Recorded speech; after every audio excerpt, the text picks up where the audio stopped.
राम को देखकर पता नहीं आंसू आए कि ना आए, पर राम की कथा सुनकर के आंसू जरूर आते हैं। राम को देखकर हृदय में भक्ति का दिया भले जले ना जले। क्योंकि एक बात बताओ, यदि राम के दर्शन से सब सुधर जाते तो दुर्योधन सुधर जाता। राम के दर्शन से कल्याण यदि सुधार होता तो रावण का सुधार हो जाता। रावण तो सामने ही खड़ा है राम के। बोलो हाँ कि ना? अच्छा, रावण में और विभीषण में अंतर क्या था? अंतर बताओ आप, चश्मा वाली मैया। हाँ, साची है। रावण और विभीषण में केवल इतना अंतर था कि रावण राम को जानता तो था पर राम की कथा नहीं सुनता था। राम नाम से प्रेम नहीं था। जबकि विभीषण को हनुमान जी का सत्संग मिल गया, वो कथा सुनते थे, कथा सुनते थे विभीषण राम की। हनुमान जी लंका में गए तो पहले तो विभीषण से मुलाकात भई ना, तो विभीषण के संग हनुमान जी का क्या हुआ? सत्संग। और जब सत्संग हुआ तो राम से मिलने की उत्कंठा जागी। अच्छा, रावण के साथ सत्संग हो नहीं पाया क्योंकि रावण के संग सत्संग करने गए तो थे हनुमान जी, पर उसने तो बांध के खड़ा कर दिया हनुमान जी को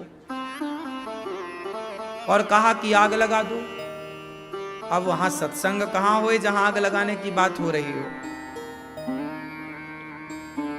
रावण भी यदि भगवान की कथा सुन लेता, रावण भी यदि भगवान की कथाएं सुनने लग जाता तो रावण का हृदय भी बदल जाता, परिवर्तित हो जाता। क्योंकि सत्संग भगवान के दर्शन से ज्यादा महत्व रखता है।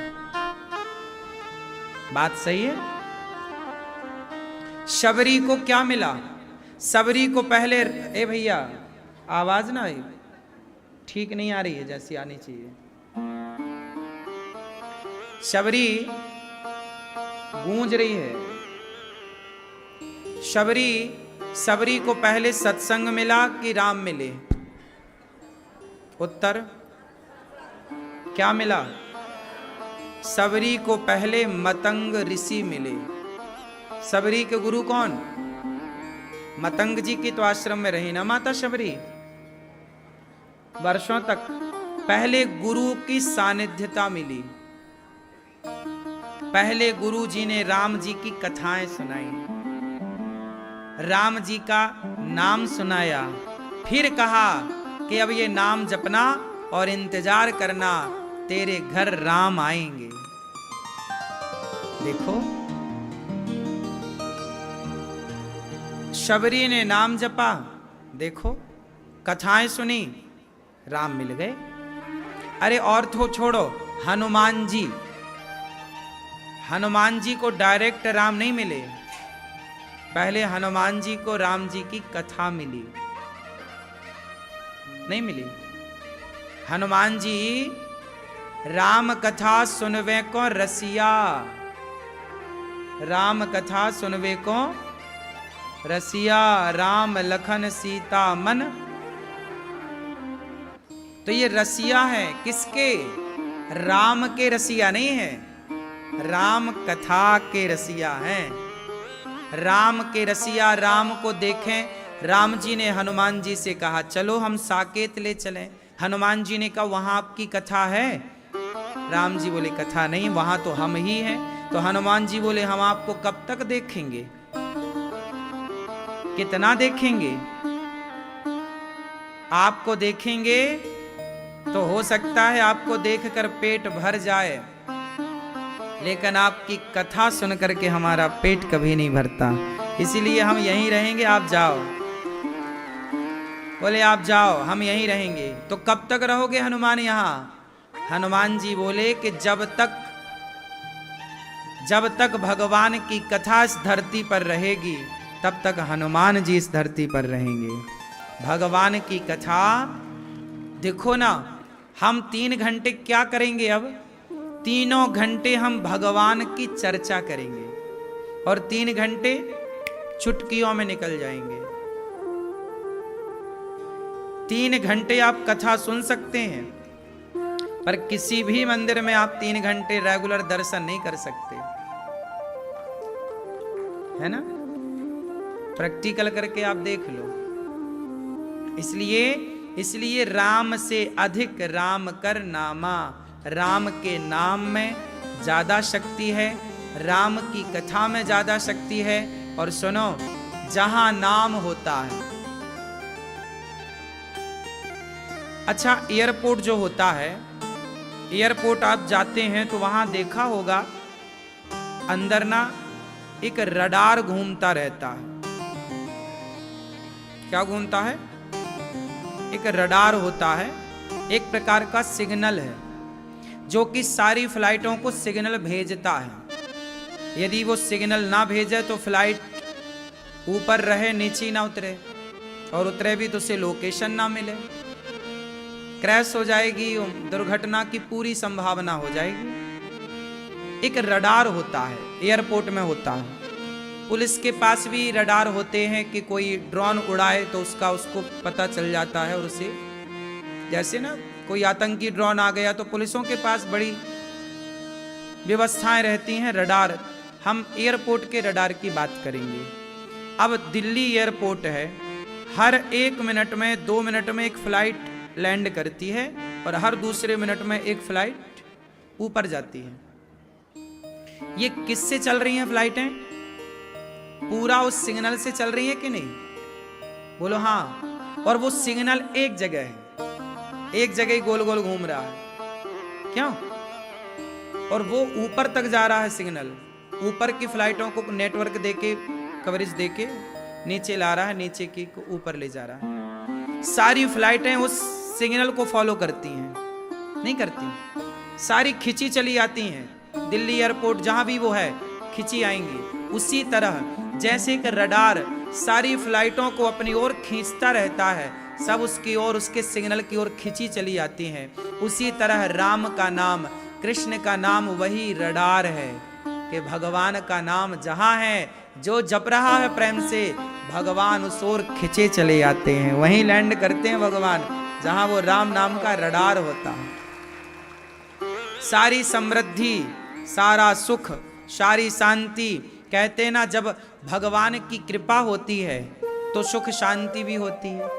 हे प्रभु, घर में बहुत सुख हो, शांति हो, समृद्धि हो, धन धान्य हो, रिद्धि हो, सिद्धि हो, शुभ हो, लाभ हो, प्रेम हो, है ना? तो ये सब कहां खिंचता है? और सुनो, केवल रडार फ्लाइट को सिग्नल देता है ऐसा नहीं, हेलीकॉप्टर को भी देता है। हेलीकॉप्टर भी वहीं उतरेगा जहां से सिग्नल मिलेगा। छोटी छोटी फ्लाइटें होती हैं, है ना, सारी उसकी ओर खिंची चली आती है। प्राइवेट जेट होते हैं, वो सबको सिग्नल देता है, चाहे सरकारी फ्लाइट हो या प्राइवेट फ्लाइट हो। उसी तरह जहां राम नाम होता है, कृष्ण नाम होता है, इसलिए पहले के लोग बड़े समझदार थे। पहले के लोग घर में रोज कीर्तन करते थे। पहले के लोग क्या करते थे? रोज जोर से रोज कीर्तन, श्री कृष्ण गोविंद हरे मुरारी, हे नाथ नारायण वासुदेव, करते थे कि नहीं? पहले के लोग कीर्तन करते थे। क्यों करते थे? पहले के लोग प्रभात फेरियां निकालते थे सवेरे सवेरे गांव में। क्यों? क्योंकि जब हम मिलजुल कर कीर्तन करते हैं, जहां भगवान का नाम होता है, समृद्धि, सुख, शांति स्वयं भगवान उस रडार की ओर खिंचे चले आते हैं। ये राम का नाम हल्के में ना लेना। ये वही राम का नाम तो है कि पत्थर पर लिख कर डाला तो पत्थर पानी में तैर गए। यदि भगवान के नाम ने पत्थर को नहीं डूबने दिया तो हमें भी नहीं डूबने देगा। ये है नाम की महिमा। इसलिए कहता हूं, काम करते रहो नाम, खूब नाम जप करो। भगवान की कथा भगवान से बड़ी है। सही है? भगवान से बड़ी भगवान की कथा। इसलिए कहते हैं ना, भगवान राम आए तो गिने चुने लोगों को तारे। आप गिनती में ले लो, उंगलियों पे गिन लो, राम ने किसे तारा? राम ने अहिल्या को तारा, राम ने ताड़का को तारा, राम ने जटायु को तारा, राम ने लंका वासियों को तारा, राम ने और लोगों को तारा। उंगलियों पे गिन सकते हैं आप कितने लोगों को तारा। राम ने त्रेता में आकर गिने चुने लोगों को तारा, लेकिन त्रेता के बाद क्या रही? राम नहीं, राम की कथा रही। तो जितनों को राम ने तारा, उससे कई गुना ज्यादा लोगों को राम की कथा ने तार दिया। बोलो, आज कथा नहीं तो हम सबको जोड़ के रखा है। बोलो हाँ कि ना? तो कथा नहीं तो जोड़ा है। राम जब आए तो राम ने बंदर भालुओं को जोड़ा, बंदर भालुओं को जोड़ के एक सेना बनाई। राम ने बंदर भालुओं को जोड़कर एक सेना बनाई, पर राम की कथा ने तो सभी सनातनियों को जोड़कर एक सनातन की सेना बना दी। क्यों जी, सही है? इसलिए राम से बड़ी है राम की कथा, राम से बड़ा है राम का नाम। इसलिए कहता हूं, भगवान के नाम से बहुत प्यार करो। भगवान, तुलसीदास जी कहते हैं, एक घड़ी आधे घड़ी आधे की पुनियाद, तुलसी चर्चा राम की हरहि कोटि अपराध। भगवान की कथा थोड़ी ही सही रोज जहां होती है, वो धरती एक अलग सी एनर्जी से परिपूर्ण हो जाती है। अब आप यहाँ बैठे हैं ना, यहाँ नित्य कथा ही होती है इस प्रांगण में। ये वृंदावन का जो वातावरण है ना, आप लोग पता नहीं आपकी सिग्नल काम करता है कि नहीं, हमारा सिग्नल तो काम करता है। हम लोग ना जहाँ जाते हैं ना, वहाँ हम लोग ये देखते हैं कि यहाँ कितनी पॉजिटिविटी है। हम जहाँ जाते हैं हमें पता चल जाता है कि इस धरती पे कितनी ऊर्जा है, कितनी सकारात्मकता है। आप महसूस करेंगे यदि भक्ति के पथ पर हैं, तो आप देखेंगे कि यहाँ वृंदावन में भक्ति के वाइब्रेशन ज़्यादा है, क्यों जी, बात सही है कि गलत है? यहाँ पॉजिटिविटी आपके घर के पॉजिटिविटी से कई गुना एडवांस होगी, ज़्यादा होगी। सही है? आप महसूस करिए। देखो, ये बात ना, ये सिग्नल है, ये सबकी खोपड़ी में ये नहीं चढ़ता जो हम कह रहे हैं। मैं लंदन गया वर्ष भर पहले। जब मैं लंदन गया तो वहां ना कोई पॉजिटिविटी है ही नहीं वातावरण में। मैंने वहां के वातावरण को सर्वे किया, वहां का कहीं कोई सिग्नल ही नहीं है। वहां ना कोई संत है, ना भजन। हमारा भारत, यहां कितने बड़े बड़े संतों ने भजन किया। संत तो चले गए, पर संतों के भजन का प्रभाव आज भी भारत की धरती पर है। इसलिए हमारा भारत आज भी भरा पड़ा है भक्ति और प्रेम से, लेकिन तीर्थों में ज्यादा है, क्योंकि सब भक्त लोग यहाँ आते हैं। इस धरती का ऐसा कोई साधु नहीं, संत नहीं जो वृंदावन न आया हो। भगवान कृष्ण का अवतार हुआ तो यहाँ शंकर जी आए, सभी देवी देवता आए, तो सब आए ना, तो उनका एक वातावरण जो बना वो इस भूमि पर, इस माहौल में आज भी है।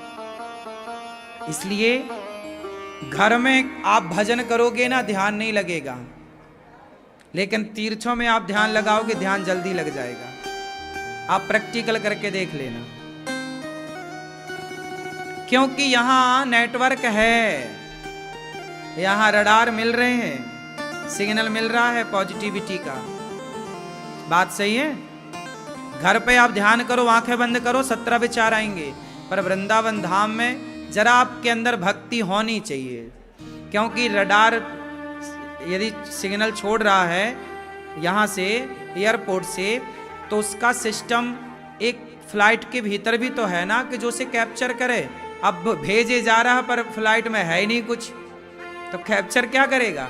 तो आपके भीतर भी थोड़ा होना चाहिए कि यहाँ से जो सिग्नल निकल रहे हैं पॉजिटिविटी के, वो आप थोड़ा उसे देख पाओ, समझ पाओ। अब आपके अंदर भी बिल्कुल पॉजिटिविटी नहीं है तो ये रडार काम ही नहीं करेगा। तो आपके अंदर थोड़ी भक्ति हो और थोड़ी भक्ति के वातावरण यहाँ है, तो दोनों जब मिलेंगे तो आप, इसलिए लोग कहते हैं, सारे लोग कहते हैं 99.99 लोग कहते हैं कि वृंदावन आने के बाद यहां से जाने का मन नहीं करता। ऐसा लोगों से मैंने सुना। क्यों कहते हैं? कुछ तो बात है। क्यों जी? कुछ तो है ना यहाँ के वातावरण में, और वो वातावरण का अनुभव सब नहीं कर सकते। अब जो काम वासना से भरा पड़ा है, जो विकारों से भरा पड़ा है, जो यहाँ आकर भी विषय विकार ही देख रहा है, उसे ये सिग्नल टच नहीं करते। आपके भीतर भी क्यों, जब कुछ होगा, भक्ति का बीज होगा, तो फिर वो यहाँ अंकुरित हो जाएगा। अच्छा एक बात बताओ, आपके घर में गेहूं चने तो होंगे, होंगे, रसोई में सब होता है। आपके घर में गेहूं, मैया आपने काय में भर रखा है गेहूं? डिब्बा में, एक डिब्बा है। आप देखना क्या वो गेहूं अंकुरित हुआ? नहीं। लेकिन उस गेहूं को जरा आप पानी में डाल देना तो दूसरे दिन ही आपको अंकुरित मिल जाएगा।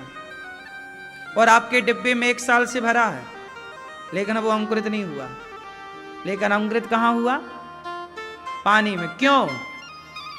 क्या उसके भीतर 1 साल से अंकुरित शक्ति नहीं थी?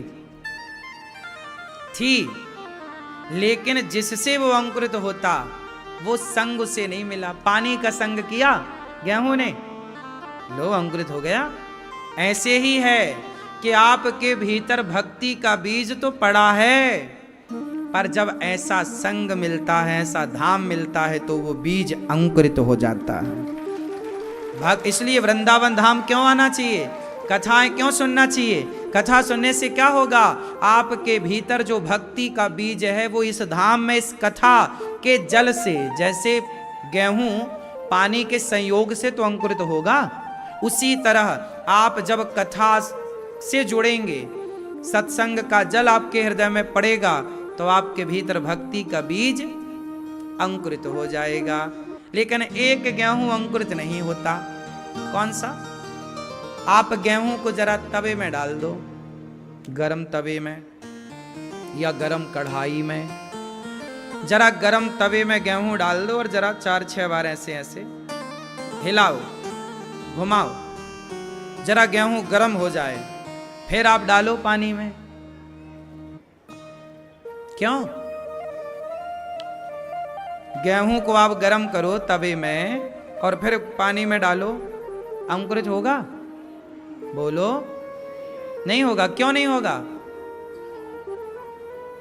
क्योंकि वो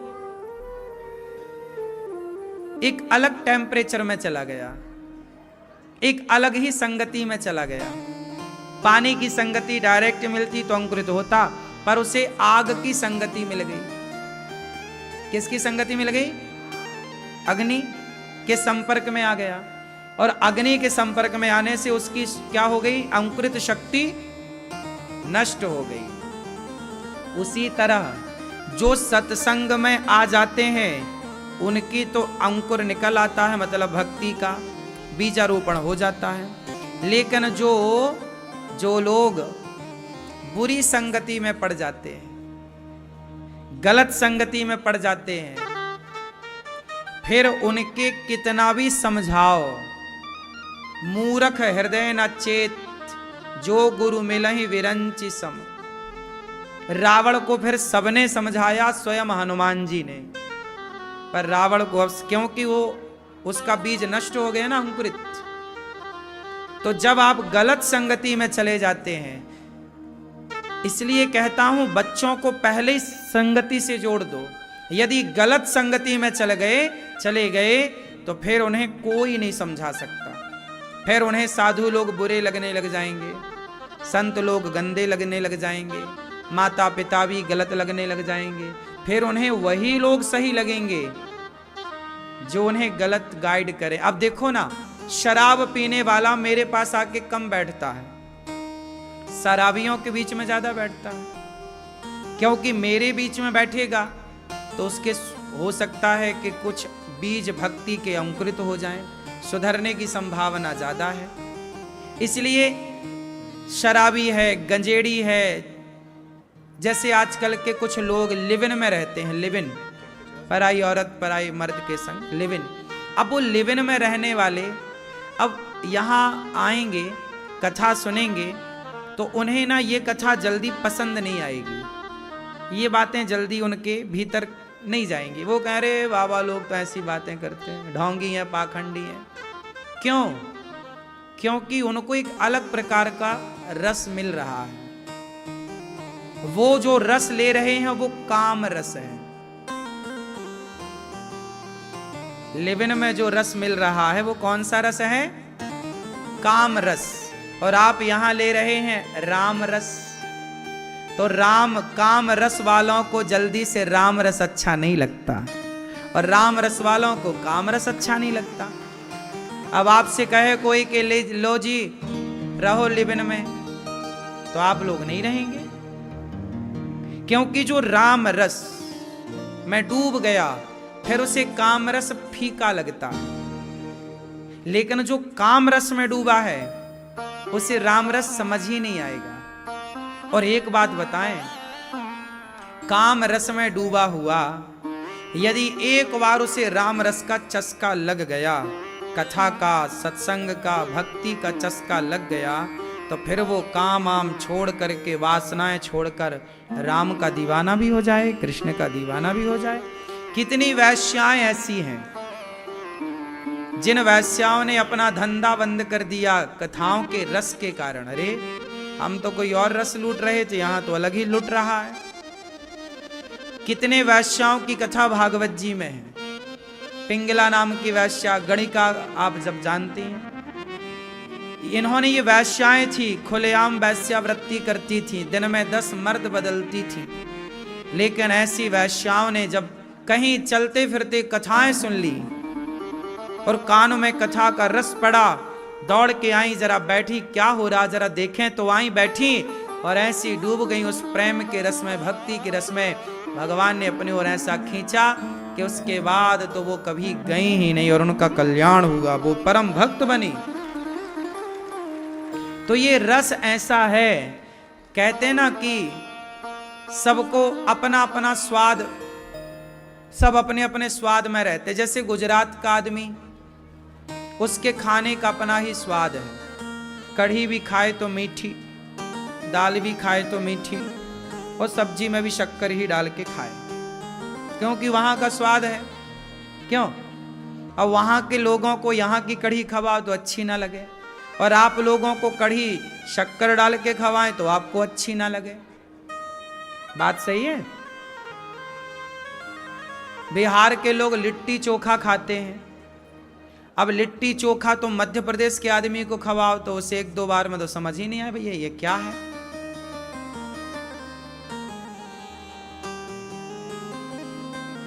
भारत के कुछ कोने में दाल बाफले चलते हैं। दाल बाफले जानते हैं? हमने जब पहली बार सुना दाल बापरे तो उसका सुना दाल बापरे, हमने कहा ये बापरे क्या है भाई? बापरे बन के आया, ऐसा लगा कच्चा आटा है। शुरू में अच्छा नहीं लगा, लेकिन जब उसे खाते गए तो फिर हम भी उसके दीवाने हो गए। दाल बाफले अच्छे लगने लग गए। ऐसी मैं महाराष्ट्र गया तो वहां ना कोई भी फंक्शन होगा, कुछ भी होगा तो बैगन चलता है। क्या चलता है? बैगन। आप में से हो कोई महाराष्ट्र का? बैगन चलता ना वहां। अब हम जब गए वहां तो हमें वो बैगन अच्छा ना लगे, लेकिन फिर रहे वहां, रहते रहते खाते खाते हमें अच्छा लगने लग गया। बात सही है। कोई भी चीज हमारी बॉडी, हमारा शरीर जिस चीज का आदी हो जाता है, यदि हमारे शरीर को उसके विपरीत कुछ मिलता है तो वो जल्दी से हमारा शरीर उसे एक्सेप्ट, स्वीकार नहीं करता। लेकिन जब हम उसे धीरे धीरे स्वीकार कराएंगे तो हमारी बॉडी उसका अनुकूलन, इसे कहते हैं गिरगिट का अनुकूलन। इस सिद्धांत को क्या कहते हैं? गिरगिट का अनुकूलन। ये हमने 9वीं कक्षा में पढ़ा था। जैसे गिरगिट हरियाली में जाएगी तो अपनी बॉडी को हरा कर लेती है, वो लाल पत्तों में जाएगी तो अपनी बॉडी को लाल कर लेती है, वो अनुकूल है। जैसे ऊंट का अनुकूलन, ऊंट एक बार पानी पीता है तो 25 दिन तक बिना पानी पिए रह सकता है। वो अपने भीतर इतना पानी स्टोर कर लेता है कि वो वही पीता रहता फिर भीतर से। ऐसा मैंने ऊंट का अनुकूलन में 9वीं कक्षा में पढ़ाई की थी। ये सब गिरगिट का अनुकूलन, ऊंट का अनुकूलन, उस माहौल में रहने का आदी हो जाना, हाँ या ना। उसी तरह जो भक्ति के रंग में नहीं रंगे, उन लोगों को चाहिए कि वो थोड़ा थोड़ा कथा आप 10 मिनट सुनो, 20 मिनट सुनो, और जब धीरे धीरे आप आदी हो जाओगे तो फिर गारंटी कि आप बिना कथा के, बिना भगवान के भक्ति के रह नहीं सकते। और जब ऐसी आदत लग जाएगी तो जीवन का उत्थान होता है, कल्याण होता है। हमारे कथा में परीक्षित बन करके देखो, श्रीमती मीना जैन, मीना मैया आई हैं। दिलीप जैन जी पटना बिहार से आए हैं। लिट्टी चोखा का नाम चला तो देखो मैया पटना से ही है। 25 नवंबर को, मतलब आज, इनकी 40वीं वैवाहिक वर्षगांठ है, एनिवर्सरी है आज, है शादी की सालगिरह है। और देखो विवाह के इस पर्व पर इन्होंने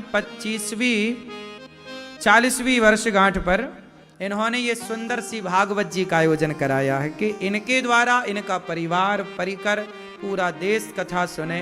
यही है सबसे बढ़िया अपने त्योहार, अपने उत्सव को सेलिब्रेट करना कथा से। क्यों जी? भगवान आपको गंगा यमुना की तरह आप दोनों की जोड़ी बनी रहे, आप सदा सुखी स्वस्थ रहें, बच्चे आपके खूब प्रसन्न रहें। कहते हैं ना, माँ बाप के पुण्य से बच्चे भी तरक्की करते हैं और उनका उत्थान होता है, विकास होता, विकसित होते हैं। श्रीमती ज्योति जैन जी, श्री कन्हैया जैन, आप पुत्र हैं। श्रीमती मेघा जैन जी, सौरभ जैन जी कहाँ हैं? श्रीमती कीर्ति जैन जी और रचित जैन जी, समस्त जैन परिवार अपने पितरों के लिए, उनके कल्याणार्थ इन्होंने ये सुंदर सी भागवत जी का आयोजन कराया है। जैन परिवार के लिए सुंदर तालियां। भगवान आपको सुखी और स्वस्थ रखें, भगवान की कृपा सदा आप पर बनी रहे।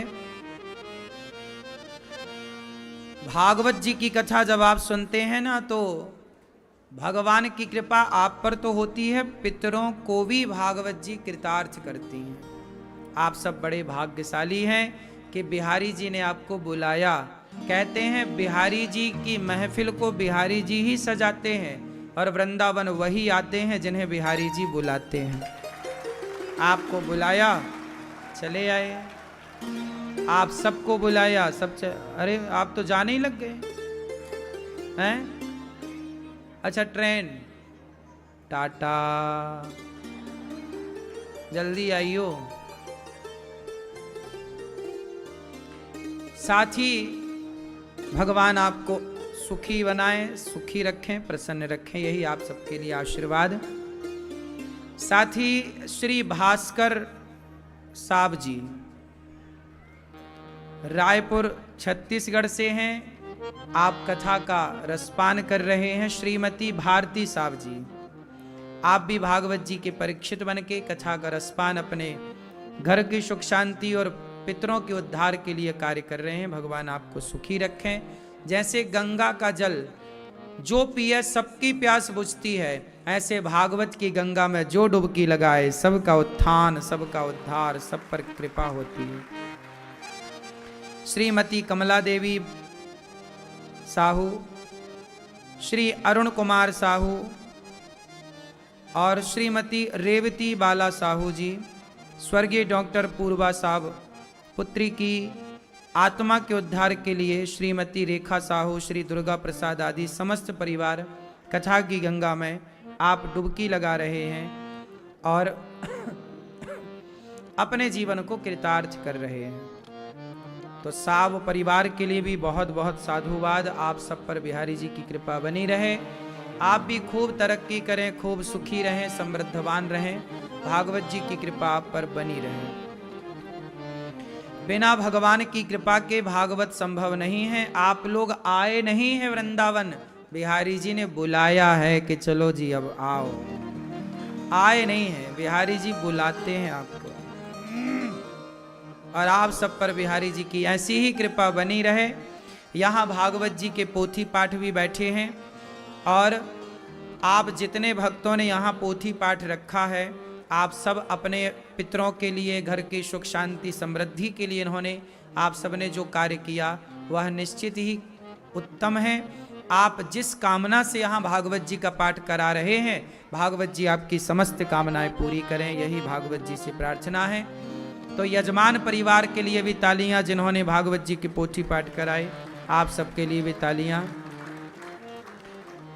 श्री भास्कर साहब जी और श्रीमती भारती साहब जी के लिए सुंदर तालियां बजाएं, इनके सम्मान स्वागत के लिए।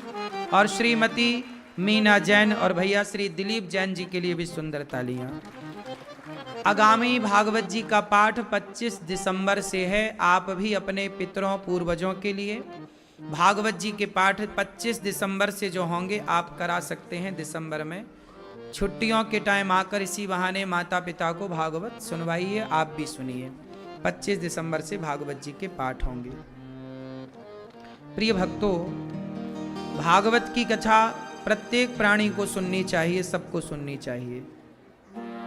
भागवत जी में 18,000 श्लोक, 335 अध्याय। सच्चिदानंद रूपाय विश्वोत्पत्त्यादि हेतवे तापत्रय विनाशाय श्रीकृष्णाय वयं नुमः। सब बोलो मेरे साथ, सच्चिदानंद रूपाय। सुनो फिर बोलो, सच्चिदानंद रूपाय विश्वोत्पत्त्यादि हेतवे तापत्रय विनाशाय श्रीकृष्णाय वयं नुमः।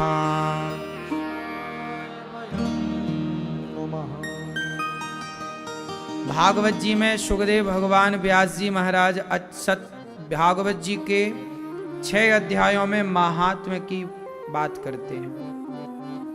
भागवत जी की महिमा क्या है? सच्चिदानंद, सतचित आनंद, सच्चिदानंद। भगवान सत्य स्वरूप, चित स्वरूप, आनंद स्वरूप है।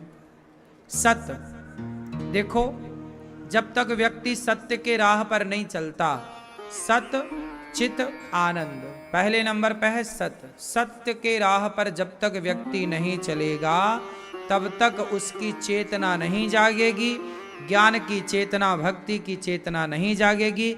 और जब ज्ञान और भक्ति की चेतना जब तक नहीं जागेगी तब तक उसे आनंद की प्राप्ति नहीं हो सकती। इसलिए पहला है सत्य, दूसरा है चित, तीसरा है आनंद। सत्य चित आनंद, पहला दूसरा तीसरा। सच्चिदा, भगवान का एक नाम है सच्चिदानंद। क्या नाम है? क्या नाम, क्या मतलब हुआ सच्चिदानंद की? जरा संधि विच्छेद करें तो क्या निकल कर आएगा? सत्य चित आनंद। 3 आ गए ना। अब ये तीनों में सबसे पहले क्या आया? सत्य। तो हमें सत्य के राह पर चलना है। जब सत्य के राह पर चलोगे तो चित्त में से चेतना, हमारे भीतर ज्ञान की चेतना आएगी, प्रेम की चेतना, भक्ति का संचार होगा। तो चेतना, लोग कहते हैं ना कि भाई अपने भीतर के ज्ञान को चिताओ, मतलब ज्ञान को बढ़ाओ। चित्त मतलब होता है प्रकाश। प्रकाश चाहे भक्ति का हो या ज्ञान का, कोई भी अर्थ आप कर सकते हैं। तो जब तक सत्य के राह पर नहीं चलते तब तक भक्ति प्रेम की चेतना नहीं जागती, और जब तक भक्ति प्रेम की चेतना नहीं जागेगी, तीसरे नंबर पर है आनंद। सत्य चित आनंद। अच्छा देखो, आनंद से शुरू है हमारी बात। ये भागवत जी की शुरुआत हो गई। कहां से शुरुआत हुई? सत्य, मतलब भागवत जी देखो सत्य है। सत्य के पहले बात करेंगे सत्य की। भैया सत्यम ब्रूयात प्रियम ब्रूयात, सत्य बोलो, सत्य के राह पर चलो। हमारे धर्म ग्रंथ यहीं से स्टार्ट होते हैं। सत्यम ब्रूयात, सत्य बोलो, सत्यम वद, सच बोलिए, धर्म न दूसर सत्य समाना, सच बोलिए। हमारे धर्म ग्रंथ प्रेरित करते हैं सत्य के राह पर चलने के लिए। सबको सत्य पर चलना है। फिर क्या होगा? सत्य पर चलेंगे तो हमारी चेतना जागेगी। काय की चेतना? भक्ति की, प्रेम की। फिर आएगा आनंद। अभी तक आपको क्या मिल रहा है? सुख। पत्नी से क्या मिलता है? पति से क्या मिलता है? बच्चों से क्या मिलता है? खाने में क्या मिलता है? पैसों में क्या मिलता है? बोलो। इन सब में सुख है। पत्नी, पति, बेटा, बेटी, क्या मिलता है? बोलो। खाने में क्या मिलता है? बड़ा मजा आ गया। इसे इस भाषा में समझो, ये सुख है। लेकिन एक बात बताओ, सुख का उल्टा क्या होता है? यदि आपके पास सिक्का है, ये वस्तु है, तो इसके दोनों ही तो पहलू होंगे ना। सिक्के के दोनों, यदि आपके जेब में सिक्का है तो एक पहलू नहीं है सिक्के का, दोनों ही आपके जेब में है। हाँ या ना? आप यदि सुख की तरफ बढ़ोगे तो दुख आपको अपने आप मिलेगा, क्योंकि सुख का दूसरा पहलू दुख ही है कि नहीं? दिन है तो दिन का दूसरा पहलू रात है। सुख का उल्टा क्या है? जोर से। और दिन का, ये दो पहलू हैं। ये एक दूसरे के बिना रह नहीं सकते। रात के बिना दिन रह नहीं सकता। क्यों मेरी मां? रह सकता है? जैसे रात के बिना दिन नहीं रह सकता, ऐसे दुख के बिना सुख नहीं रह सकता। जैसे हानि का क्या हुआ? बोलो। लाभ। दोनों पहलू हैं, हानि लाभ, सुख दुख। जब आप सुखी होते हैं तो एक पहलू दिख रहा है आपको, हम बड़े सुखी हैं, बड़े सुखी, लेकिन नहीं, इसके साइड में एक दूसरा पहलू भी छिपा है दुख का, जो आज नहीं प्रकट हो रहा है पर होगा। इसलिए कहता हूं, सुख के चक्कर में मत पड़ो। हमारे शास्त्र कहते हैं कि भगवान की शरण में आओगे तो सुखी ना बनोगे। भगवान आपको सुखी नहीं बनाते, आपको सुख नहीं देते। भगवान की कथा, भगवान की भक्ति, भगवान आपको आनंद देते हैं, सच्चिदानंद। क्या देते हैं? चलो बताओ, आनंद का उल्टा बताओ। आनंद का दूसरा पहलू क्या है? सुख का दुख था, दिन का रात। आनंद का बताओ, बोलो। आनंद का उल्टा करो जरा, बोलो। होगा ही नहीं। सुख का उल्टा दुख होगा, आनंद का उल्टा कुछ ना होगा। आनंद का तो आनंद ही रहेगा। इसलिए सुखी रहने वाला ही दुखी रहता है, आनंद में रहने वाला सदा आनंद में रहता है। इसलिए आनंद में रहो, सुख में ना रहो। सुख में रहोगे तो दुख में भी रहना पड़ेगा, इसलिए किस में रहो? आनंद में। और आनंद में कौन रह सकता है? इसलिए कहता हूं, हो जिसके जीवन में मिला सत्संग है, जिसके जीवन में मिला सत्संग है, उसे हर घड़ी आनंद ही आनंद है। तो आनंद में रहना हो तो कहां से रहोगे? सत्संग से।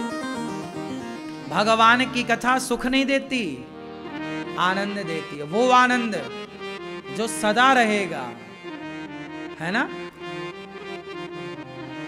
देखो,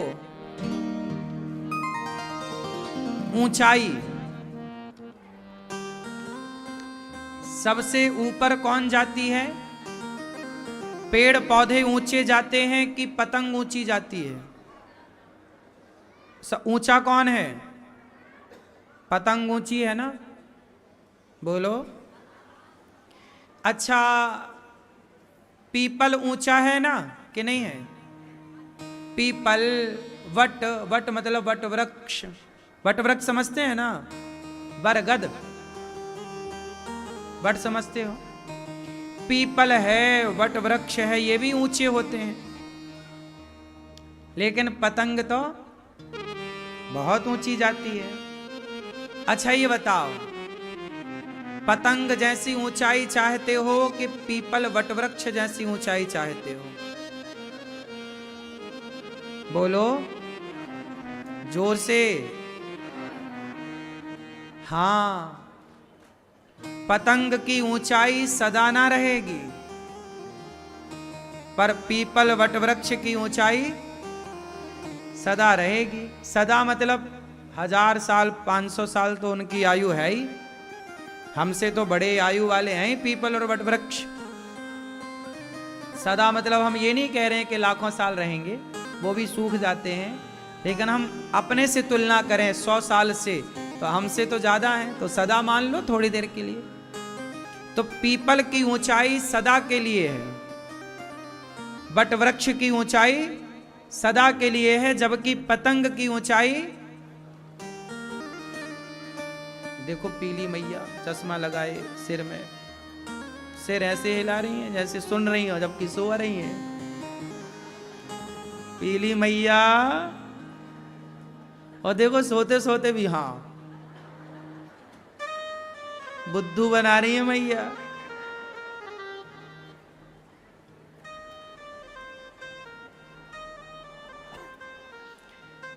ऊंचाई कैसी होनी चाहिए?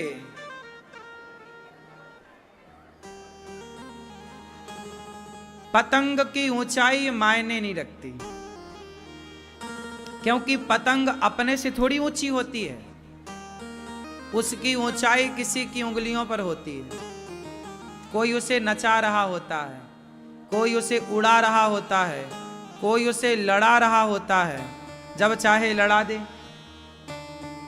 जब चाहे तुम्हें नीचे कर ले, ऊंचा कर ले। वो अपनी उंगलियों पर इशारों पे नचा रहा है। लेकिन जो पीपल है, वटवृक्ष है, पेड़ ना जितना ऊपर उठा है उतने नीचे गड़ा है, उतने नीचे गड़ा है।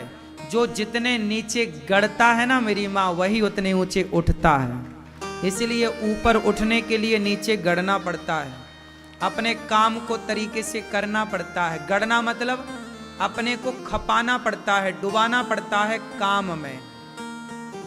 जो सफल हैं उनकी सफलता की ऊंचाइयां दिख रही हैं, लेकिन उनकी जो मेहनत, जो गड़े, वो अपनी काम में गड़ गए। मैं अपना काम इतने बेहतर तरीके से करूं, मैं अपना काम बेहतर तरीके से कब कर सकता हूं? जब मैं अपने काम को प्यार करूंगा, गड़ूंगा। आजकल के लड़के क्या कहते, महाराज जी काम में मन नहीं लगता, तू तरक्की कर ही नहीं पाएगा क्योंकि तुझे गड़ना नहीं आया। मेहनत, काम में मन नहीं लग रहा, ये तो तुमने गजब की बात कह दी। हमसे पूछो हम अपने काम को कितना प्यार करते हैं। हम कथा सुनाते हैं, ये दास अनिरुद्ध आपकी सेवा करता है, लेकिन देखो अभी इसके पहले परसों तक एक ही दिन में 2 कथाएं थी, सुबह 10 से 1 तक ददरुआ धाम में और दूसरी 3 से 6 बजे तक ग्वालियर में। 50 किलोमीटर आना, 1 घंटा आना, 1 घंटा जाना, 3 घंटे कथा कहना, फिर 3 घंटे कथा कहना और शाम को 1 घंटा प्रश्नोत्तरी करना। क्यों हमने किया ये सब काम? प्रश्नोत्तरी का तो हमें कोई पैसा भी नहीं देता, फिर भी हम करते हैं। क्यों? अपने काम से बहुत प्यार करते हैं, अपने काम के प्रति ना हम गड़े हैं। जैसे पीपल गड़ा है जमीन पर, बट वृक्ष की जड़ें गड़ी हैं। जो आदमी, अब देखो परसों ही आए हम, वहां से चले तो हम सवेरे 5:30 बजे पहुंचे, कल सुबह 5 बजे। और सुबह 5 बजे पहुंचने के बाद हम 8:45 बजे अपने काम में आकर के बिल्कुल दिन भर के लिए गड़ गए। ऐसा नहीं कि हम लेट आए हैं तो चलो आज सोते हैं, संडे मनाते, नहीं, हमारा कोई संडे भी नहीं होता। 5:30 बजे आए, पूरी रात रास्ते में थे, सोए नहीं। गाड़ी में बैठे बैठे आदमी एक आध झपकी लिए हों तो अलग विषय है, एक आध घंटे सोए हों तो अलग विषय है। आए 5:30 बजे, आके सबसे पहले स्नान किए और थोड़ा सा लेटे बिस्तर पर, 1-2 घंटे सोए, फिर अपने काम के प्रति खड़े हो गए। फिर दिन भर काम, जैसा रोज का शेड्यूल वैसे काम। और आज फिर आपके बीच में कथा सुनाने लग गए। आप लोग काम करते हैं 6 दिन, तो सरकार भी आपको संडे की छुट्टी देती है कि भाई एक दिन रेस्ट करो। फ्लाइट उड़ाने वाला जो होता ना, क्या बोलते हैं उसको, पायलट यदि 4 घंटा फ्लाइट उड़ाता है ना, तो उसको 12-15 घंटे की छुट्टी मिलती है कि भाई तुम 4 घंटा काम किए हो, चलो अब छुट्टी पे रहो। पेमेंट पूरी मिलती है उसको, लेकिन छुट्टी पे है, उसको रेस्ट करना है। ठीक है, हम ये नहीं कहते कि आपको रेस्ट नहीं करना चाहिए, रेस्ट करना चाहिए, शरीर को आराम जरूरी है। लेकिन हम केवल ये बता रहे हैं कि हम अपने काम से कितना प्यार करते हैं। हम चाहें तो आराम भी करें, कौन रोकने वाला है? लेकिन नहीं, हमने आराम से पहले अपने काम को महत्व दिया। काम को महत्व ना देते तो आज यहाँ बैठकर आपके बीच में ना होते, इतनी बड़ी बड़ी सेवाएं ना हो रही होती। इसलिए कहता हूं, मैं केवल ये कह नहीं रहा हूं आपको, मैं स्वयं करता हूं। मैं पीपल की, बट वृक्ष की जड़ की तरह नीचे भी गड़ा हूं। आप तो ये देख रहे हैं चारों ओर लोग कहते हैं अनिरुद्धाचार्य जी का नाम है, नाम व्यक्ति, मैं अपना काम ही तो कर रहा हूं। ईमानदारी से अपना जब काम करूंगा तो काम की खुशबू तो सब तक पहुंचेगी।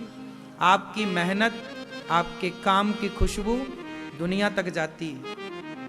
आप अपना नाम फैलाने के चक्कर में ना रहे, आप गड़े अपने काम के प्रति, खुशबू तो अपने आप चली ही जाएगी। समाज में जिन जिन का नाम हुआ है, अच्छा नाम कमा लेना भी बड़ी बात नहीं है। लोगों का रातों रात नाम हो जाता है, वायरल हो जाए, लेकिन उस नाम को बनाए रखना सदा के लिए, उसके लिए आपको क्या करना पड़ेगा? गढ़ना पड़ेगा। क्या करना पड़ेगा? गढ़ना पड़ेगा। जैसे अडानी है, अंबानी है, बिल गेट्स है, ये लोग क्या करते हैं? ये अपने काम के प्रति इतने सजग होते हैं कि एक चीज बाजार में इन्होंने लॉन्च कर दी तो दूसरे काम पे फिर लग जाते हैं। जैसे उदाहरण के तौर पर आप आईफोन को देखो, मोबाइल को, मोबाइल लॉन्च होता है ना, आईफोन वो लॉन्च होता है, उसमें एक नई टेक्नोलॉजी आती है, नया फंक्शन आता है, नया सिस्टम आता है। लेकिन वो नया फंक्शन, नया सिस्टम लाने के लिए क्या करते हैं? आज लॉन्च किया और दूसरे दिन से अगले वर्ष की लॉन्चिंग की तैयारी में लग जाते हैं कि अगले वर्ष हम क्या अपडेट कर सकते हैं। यदि वो नहीं लगे तो वो मार्केट में पीछे हो जाए, कंपटीशन इतना है। तो अपने को अच्छा बनाने के लिए आपको क्या करना पड़ेगा? नीचे कुछ लोग होते हैं पतंग की तरह, थोड़ी देर दिखते हैं फिर गायब आकाश से, लेकिन पीपल सदा दिखता है। इसलिए ऊंचाई पतंग की तरह ना हो, ऊंचाई वटवृक्ष और पीपल की तरह होनी चाहिए, जो सदा के लिए हो। उसके लिए आपको गढ़ना पड़ेगा। क्या करना पड़ेगा? अपने काम से प्यार करना पड़ेगा, अपने काम को बेहतर बनाना पड़ेगा, अपने काम के प्रति ईमानदार होना पड़ेगा। क्या होना पड़ेगा? ईमानदार। ईमानदार क्या है? बोलो बोलो मेरी मां। जैसे कथा कितने बजे से थी आज यहां? बोलो। पर आपने घड़ी देखा, हम जब आए तो कितना बजा था? 3 बजने में 7 मिनट कम थे। मतलब हम अपने काम में कितने बजे आ गए? 7 मिनट पहले। क्यों? क्योंकि हम अपने काम के प्रति ईमानदार हैं। वरना 3 बजे से कथा थी। हम आदमी तो 2-5 मिनट लेट ही चलता है। इस देश का आदमी 2-5 मिनट, बोलो, इस देश का आदमी 2-5 मिनट, लेकिन हम 5-7 मिनट पहले चलते हैं। यही है गणना, यही है अपने काम के प्रति ईमानदार होना। हम केवल कह के नहीं बता रहे हैं, आप हमारी ये छोटी छोटी चीजें नोट करिए। और मैं आज से नहीं, मैं 12 महीने आपको कथा सुनाता हूं, तो मंच में 12 महीने में 5 मिनट पहले, हाँ कभी किसी 2-4-6 महीने में कभी मैं 1-आध दिन लेट होता हूं, वो भी किसी विशेष, कोई आते आते रास्ते में कोई मिल जाए, कोई बूढ़ी अम्मा मिल गई, कोई मिल गया और वो बात करने लग गई, तो 2 मिनट 3 मिनट या 5 मिनट कभी लेट। कोई और विशेष काम हुआ तो 10 मिनट लेट, वो भी सालों में 1-आध बार ऐसा होता। वरना हम 365 दिन में 364 दिन टाइम पे रहते हैं। साल में एक बार, एक दिन का हम नहीं कह सकते किसी कारणवश हम लेट हो जाएं। तो ये क्या है? अपने काम के प्रति, बोलो। आजकल बैंक का मैनेजर भी टाइम से नहीं पहुंचता, बैंक के कर्मचारी भी टाइम से नहीं पहुंचते। 10 बजे बैंक खुलने का टाइम है, आपको 11 बजे ही आप चेक लगा पाएंगे। आप में से कुछ लोग होंगे जो ईमानदार होंगे काम के प्रति, टाइम से आते, टाइम से जाते, टाइम से। इसलिए जीवन में जो सफल है वो सफल इसलिए है कि वो टाइम समझता है। कहते हैं ना, वक्त, समय चला गया फिर नहीं आता। इसलिए जो व्यक्ति अपने टाइम के प्रति ईमानदार है वो व्यक्ति सफल होकर के ही रहेगा। आप टाइम, समय को बर्बाद ना कीजिए। समय को जिन्होंने सार्थक किया वो सफल हो गए, समय को बर्बाद किया परेशान है। बात सही है? कितने लोग इस बात से सहमत हैं? समय हमारा इंतजार नहीं करता, समय कभी हमारा इंतजार नहीं करता, हमें ही समय का इंतजार करना पड़ता है। और अच्छा समय सबके जीवन में आता है, लेकिन कुछ लोग अच्छा समय आने पर लापरवाह हो जाते हैं, आलसी हो जा रहे हैं। अब तो संपन्नता आ गई, पैसे आ गए, अब तो सो मौज करो, अच्छे से बात नहीं करते, कल तक राम राम जिनसे करते, अरे तू तो 2 कौड़ी का, तू क्या जाने। मैं देखिए उनके सुर बदल जाते हैं संपन्नता आने पर, सफलताएं आने पर। वो समय को अपने बाप की बफौती मानने लग जाते हैं, फिर वही लोग पीछे हो जाते हैं। लेकिन जो व्यक्ति अच्छे समय पर भी अपने काम को अच्छे से करता है, ईमानदारी से चलता है, वो सदा सफल रहता है। क्यों मेरी मां? सही है? बच्चों को ये सारी बातें समझाओ। आज का जो युवा है ना, वो इन सब बातों से बड़ा दूर है। आजकल का युवा 10 बजे तो उठता है, आज का युवा 10 बजे उठता है। सुनो, आज के लड़के जितने बजे सोकर उठते हैं ना, उतने बजे तक तो हमारा आधे से ज्यादा काम हम सवेरे का निपटा देते हैं 12 महीने। आज का युवा जितने बजे सो के उठता है, इतने बजे तक तो गौरी गोपाल आश्रम में 2 से 3 हजार लोग भोजन प्रसादी करके जा चुके होते हैं। उतनी देर में तो हम हजारों लोगों को भोजन बांट चुके होते हैं। इसलिए कहता हूं कि अपने बच्चों से कहो कि बेटा समय का सदुपयोग करो, अपने काम में इतना डूब जाओ, गड़ जाओ कि बगल में क्या हो रहा है हमें पता ही ना लगे। हमें बिल्कुल पता नहीं लगता कि क्या हम ना न्यूज सुनने का टाइम है, ना प्रपंच सुनने का टाइम, ना तुम अच्छे हो ना बुरे हो।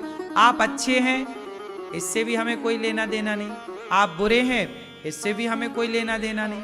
आप आए हैं, हमने आपकी सेवा की, आपको कथा सुनाई, अब आप अच्छे हैं कि बुरे हैं हमें इससे कोई मतलब नहीं। हम तो केवल कथा सुना के आपके भीतर अच्छाइयां भरना चाहेंगे। हम तो दे रहे हैं, लेना है लो, वरना जबरदस्ती भी किसी को पकड़ के नहीं बिठा रहे कि भैया नहीं बैठ, सुनना ही पड़ेगा। क्यों जी? सिंपल फंडा, सिंपल जिंदगी है, सिंपल विचारों के साथ मैं जीवन जीता हूं और इन विचारों को फॉलो करता हूं। आपसे बस इतनी सी मेरी प्रार्थना है कि आज के युवाओं को बस ये बताओ कि बेटा, आज के युवाओं को यही नहीं पता कि हमें करना क्या है, जाना कहां है, लक्ष्य क्या है। आज युवाओं से पूछो भैया क्या कर रहे हो, पता ही नहीं। जो कर रहे हैं वो सही कर रहे हैं, गलत उन्हें पता ही नहीं। आज लोगों का लक्ष्य तैयार नहीं है, क्लियर नहीं है, कहां जाना है। एक बात बताओ, जब धनुष चढ़ाने वाला बाण चढ़ाता है तो वो धनुष को देखता है कि बाण को देखता है कि लक्ष्य को देखता है? बोलो। गोली चलाने वाला बंदूक को देखेगा कि लक्ष्य को देखेगा? अरे लक्ष्य को जब ध्यान से देखेगा, लक्ष्य पर आंखें केंद्रित होंगी, तब तो निशाना सही लगेगा। बोलो। अब लक्ष्य दिख ही नहीं रहा है तो गोली चलाओगे कहां? क्यों भैया? फिर हवा में फायरिंग होगी। आजकल के लड़के हवाई में कर रहे हैं फायरिंग, बस कहीं नहीं है उनका लक्ष्य। इसलिए कहता हूं जीवन का एक लक्ष्य बनाओ, हमें ये करना है। मुझे बचपन से मेरा लक्ष्य था, मुझे कथा सुनाना है। मेरा लक्ष्य था कि मुझे अन्न क्षेत्र खोलकर सबको भोजन कराने की सेवा करनी है, मुझे लक्ष्य था। बचपन से मेरे अंदर ये चाह थी। लड़कों की चाह होती है मैं गाड़ी खरीदूं, आज के लड़के मोबाइल खरीदूं, लेकिन मेरे बचपन की इच्छा थी कि मैं अन्न क्षेत्र चलाऊं। ये मेरे बचपन का सपना था कि मैं सबको भोजन कराऊं। मुझे भोजन कराना बड़ा अच्छा लगता है। जब आप सब भोजन करते हैं, आप सबको खाते हुए देखता हूं, अच्छा लगता है कि चलो ठंडक मिलती है, हृदय को, कलेजे को शांति मिलती है कि चलो इतने लोग भोजन कर रहे हैं, अच्छा लगता। बचपन से मेरा सपना था, मैंने अपना सपना पूरा किया। मेरा सपना क्या था? सबको भोजन कराऊं, सबकी सेवा करूं। तो देखो मैंने अपना सपना पूरा किया। उस अपने सपने को पूरा करने के लिए मेहनत तो करनी पड़ती है, तो मैंने मेहनत बिल्कुल पीछे नहीं छोड़ी, मेहनत भी की। और जब मेहनत की, सपना लेके चला, तो मेरे कन्हैया ने साथ पूरा पूरा दिया। भगवान भी साथ उन्हीं का देते हैं जो चलते हैं। अब चलो ही ना तो ये भगवान धक्का लगाने थोड़ी आएंगे। भगवान उनका साथ देते हैं जो अपने लक्ष्य की ओर चलते हैं। तू चल, तू 2 कदम चल, मैं 10 कदम तेरा साथ दूंगा।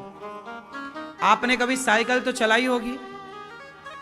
साइकिल चलाते हैं तो कई बार हवा सामने से आती है, तो कितना भी पैडल मारो साइकिल बढ़ती नहीं है। लेकिन कई बार हवा पीछे से आती है और जरा पैडल मारो तो साइकिल तेज चलती है। ऐसा है कि नहीं? हवा का सहयोग मिलता है कि नहीं? और कई बार हवा सामने खड़ी होती है तो वो बढ़ने नहीं देती। उसी तरह जब आप अपने लक्ष्य की ओर निकल जाते हैं तो भगवान पीछे की हवा बनकर पीछे से आपको सपोर्ट करते हुए आगे बढ़ाते हैं। चलो तुम 2 कदम चलते हो, भगवान 10 कदम पहुंचाते हैं। लेकिन ये उसके लिए जो निकलता है घर से लक्ष्य की पूर्ति के लिए। अब आज के लड़कों के पास लक्ष्य नहीं, जाए कहां, उनके पास कोई लक्ष्य ना है, इसलिए तो पराई औरतों के संग रह रहे हैं लिव इन में। आज के लड़का लड़की खुश हैं लड़कियों के संग रह के, लड़कों के संग रह के। इनका यही लक्ष्य है कि उस लड़की को सेट करना, उस लड़के को सेट करना, उसे बॉयफ्रेंड बनाना, उसे गर्लफ्रेंड बनाना, यही लक्ष्य लेके चल रहे हैं। आई लव यू नहीं लिख के भेजा, उसने कह दिया प्यार नहीं करते, लड़के ने फांसी लगा ली, टैं। दिल मेरा तोड़ दिया उसने, बुरा क्यों मानू लो, यही चल रहा सब। आज का लक्ष्य ही तो नहीं है।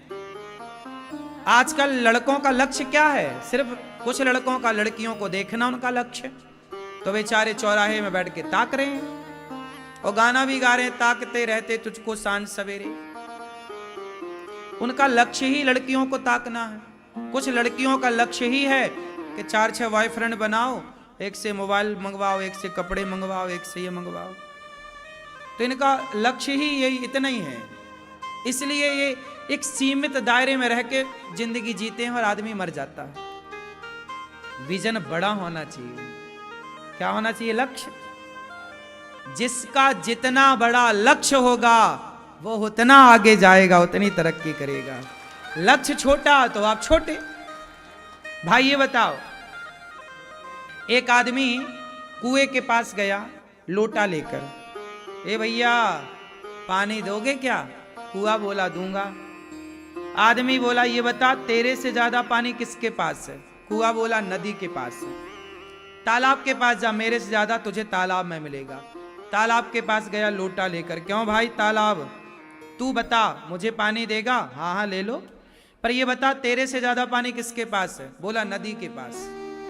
नदी से बोला क्यों पानी देगी? नदी बोला दूंगी। नदी बोली दूंगी। ये बता तेरे से ज्यादा पानी किसके पास है? नदी बोली समुद्र के पास। वो आदमी समुद्र के पास गया लोटा लेकर, समुद्र से बोला पानी देगा? हाँ हाँ दूंगा।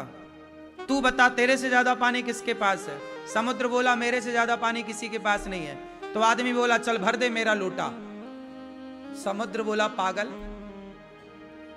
जब समुद्र के पास आया है पानी लेने तो बर्तन बड़ा लेके आता, तेरा लोटा तो कुआं ही भर देता। तुझे लोटा ही तो भरवाना था, तुझे पानी चाहिए कितना था? लोटा भर। और आया कहां? समुद्र के पास। अरे समुद्र के पास आया था तो पानी ज्यादा लेने आया था तो बर्तन भी तो बड़ा लाता। अब तेरा बर्तन तो छोटा है और चाहिए ज्यादा, तो मैं दे रहा हूं भर ले, कितना भी दे दूं लोटे भर से ज्यादा आएगा ही नहीं, तेरे पास बर्तन ही नहीं। बस यही आज की युवाओं की बातें हैं कि आज के युवाओं के पास लक्ष्य तो लोटे भर का है, इतना सा लक्ष्य, लड़कियों को देखना, लड़कों को देखना, उसे सेट करना, उसके पीछे भागना। पापा गाड़ी दिला दो, पापा मोबाइल दिला दो, इतना ही तो लक्ष्य बेचारे लड़कों का आजकल। वो कहां अपने से सॉफ्टवेयर बनाना चाह रहे हैं, वो कहां अपने को डेवलप करना चाह रहे हैं, कहां वो अंतरिक्ष में जाने की बातें कर रहे हैं, कहां वो अपने को सफल बनाना चाह रहे हैं, कहां वो बिल गेट्स से कंपटीशन कर रहे हैं। अरे कॉम्पिटिटर बड़ा होना चाहिए। कंपटीशन करो तो अडानी अंबानी से कंपटीशन करो, अड़ोसी पड़ोसियों से क्या करना।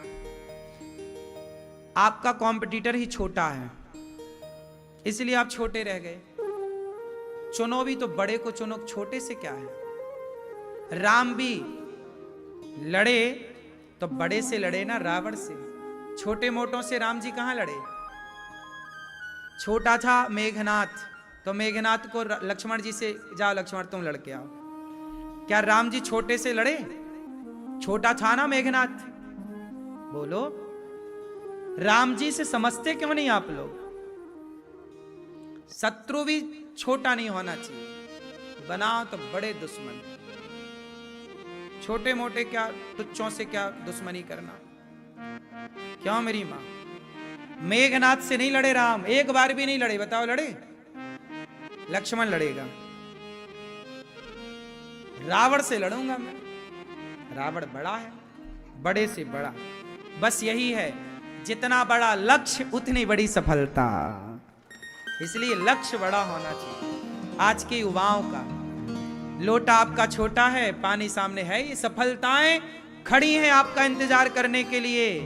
आप सफल होने के योग मेहनत तो करो। क्यों? इसलिए हम आपसे कह रहे हैं कि आनंद की ओर भागो। सुख तो है, पत्नी परिवार में सुख है, सुख का उल्टा दुख, इससे बचो और आनंद। सच्चिदानंद रूपाय विश्वोत्पत्त्यादि हेतवे। विश्व की उत्पत्ति पालन संहार। भगवान क्या करते हैं? विश्व की उत्पत्ति पालन और संहार। विश्वोत्पत्त्यादि हेतवे, तापत्र सारे दुखों का नाश करते हैं भगवान। कितने प्रकार के दुख होते हैं? मैया मैया, ओ झोला देखने वाली मैया, दुख कितने प्रकार के होते हैं? 3 प्रकार के, दैहिक, दैविक, भौतिक। कोई तन दुखी, कोई मन दुखी, कोई धन बिन रहते उदास। थोड़े थोड़े सब दुखी, सुखी राम के दास। सब दुखी हैं, तन से, मन से, धन से। कोई तन का दुखी, कोई मन का दुखी। तन, शरीर अच्छा नहीं है महाराज जी, बड़ा दर्द है, तन।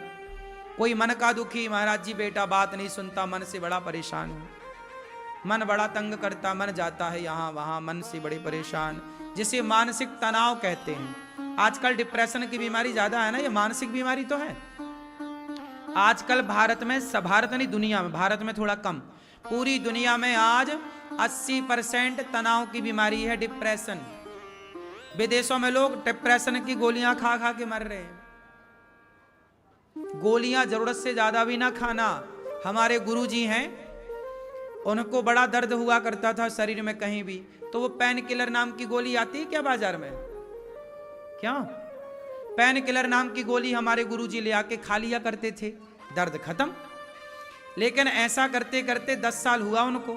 अब डॉक्टर ने बोल दिया कि आपकी किडनी में इन्फेक्शन है, किडनी खत्म है। क्यों खत्म? पेन किलर खा खा के। गोलियां, टैबलेट कम खाओ, क्योंकि वो अंदर जाएंगी तो उनका बिल्कुल 1-2 में तो नुकसान नहीं है, लेकिन रेगुलर यदि आप टैबलेट खा रहे हैं तो वो नुकसान पहुंचाएगी। पेन किलर नाम की टैबलेट और ना जाने कितनी गोलियां खाकर कितने लोगों की किडनियां और लंग्स और फला फला जो भगवान जाने जो होता है भीतर, सब डैमेज हो जाता है। क्यों भैया? सही है कि गलत है? सही है। इसलिए जरूरत से ज्यादा डिप्रेशन की दवाइयां भी खा रहे हो। दवाइयों से थोड़ी चिंताएं मुक्त होती हैं पगले। डिप्रेशन की कोई दवाई ही नहीं है। डिप्रेशन की दवाई एक है, सत्संग, कथाएं सुनो, अपने आप डिप्रेशन खत्म हो जाएगा। भगवान पे भरोसा करो, डिप्रेशन खत्म। कथाएं सुनते नहीं, सत्संग करते नहीं, गोलियां खा के मरोगे। और आज का आदमी 60-65 साल के आगे जा ही नहीं रहा है। क्यों जी? बात सही है। 60 साल 65 में तय हो जा रहा है। व्यर्थ की दवाइयां ना खाओ, आयुर्वेद की तरफ बढ़ो, हल्दी से अपना इलाज करो, गौमूत्र से अपना इलाज करो। आप हंसते थे, कुछ लोग गौमूत्र की बात कर रहे हैं। अभी देखो ना, सिद्धू पाजी ने बताया उनकी बहन को कैंसर हो गया था। सिद्धू पाजी को, उनकी बहन को कैंसर, उन्होंने बताया, स्टेटमेंट दिया उन्होंने, अखबार में मैंने पढ़ा, उनका वीडियो मैंने देखा, आप भी देख सकते हैं। सिद्धू, उसकी बहन को, अब कौन थी? उनकी बहन थी शायद, पत्नी, उनकी पत्नी को कैंसर हो गया। अच्छा पत्नी थी, हमें लगा बहन, सॉरी शक्तिमान। पत्नी को क्या हो गया? कैंसर। डॉक्टर ने बोल दिया ये जाएंगी अब, लेकिन उन्होंने बताया कि हमने नीम के पत्ते खाए, नीम के पत्ते खाए, अदरक का रस पिया, हल्दी खाई, और इन सब चीजों से ही डॉक्टर ने मना कर दिया। उसके बाद इन चीजों से उन्होंने कैंसर ठीक कर लिया। अब वो बिल्कुल स्वस्थ हैं। देखिए, कैंसर क्या करता, आप लोग जो रात को खाते हो ना 10 बजे तक खूब गला भर भर के, मरोगे। बाप का पैसा बर्बाद करना है दवाइयों में तो खाओ।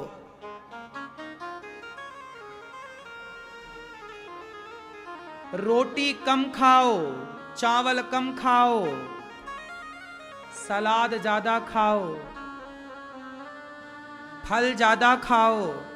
कहीं नीम का पेड़ जरूर लगाना घर पर, 4 पत्ते रोज चबाना। पुराने लोग बड़े साइंटिफिक थे।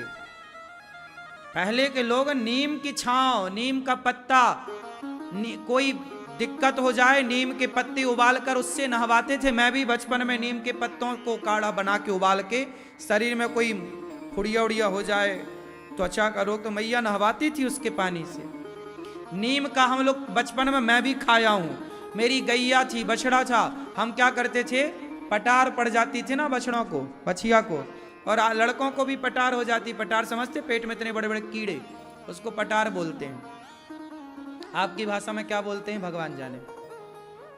क्यों कीड़े पड़ जाते ना बच्चों के, छोटे छोटे दूध पीने से, मैया का मीठा दूध पीने से बच्चों के कीड़े पड़ जाते इतने बड़े बड़े। तो क्या होता है, नीम के पत्तों का, कड़वी नीम के पत्तों का पीस को क्या, उसको बढ़िया पीसो ऐसे और गोला बनाओ, और एक गोला रखो, जल्दी पानी पी लो, अंदर चला गया, ज्यादा कड़वा भी नहीं लगा। नीम के पत्तों का गोला बना के खाओ, सारी बीमारियां खत्म हो जाएंगी।